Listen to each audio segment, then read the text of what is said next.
Balay des Chilo, nagbebenta kami ng home fragrances. So, nagka-craft kami ng own scents namin. Meron kaming scented candles, reed diffusers, and room spray.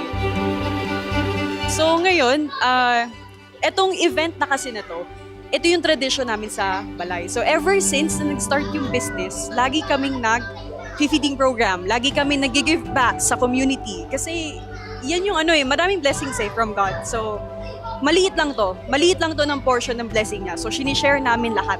Sinishare namin. So, ito yung way namin na nag-thank you kami sa mga blessings na binibigay niya. So, yun.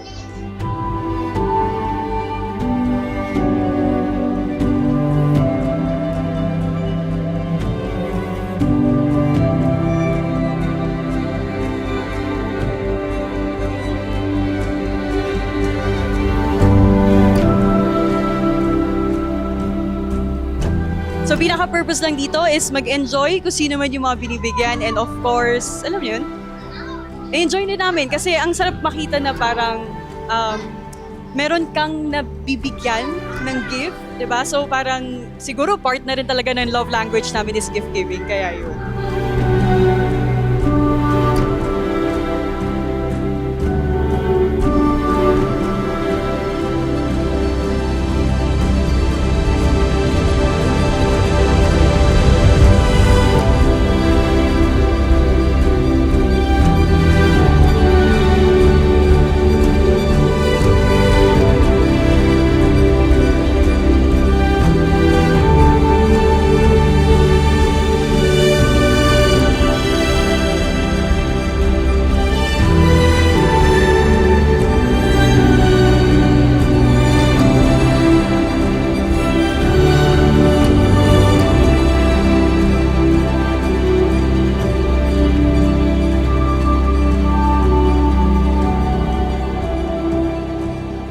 So, very grateful kami kasi finally natapos nito. Ito yung biggest event talaga as in. So, dahil first time namin, hindi pa siya ganun ka-polished, pero happy kami dahil na-accomplish din yung mga dapat i-accomplish, organized somehow, di ba? Siyempre, hindi mo makokontrol kapag kids talaga, di ba? Pero, yun, happy kami.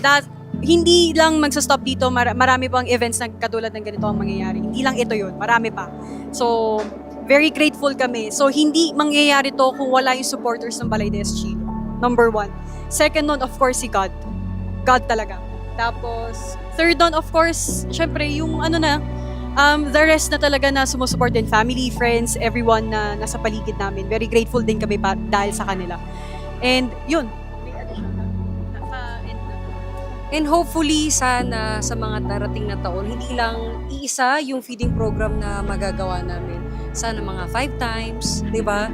Kung papalarin ni Lord, ganyan. So, nag-thank you kami sa lahat ng team na bumuo today, kina Mark and Kuya Jesus pala, and sa amin, and kay Best Assistant namin. Sobrang masaya yung nangyari ngayon. So, yun. See you next time.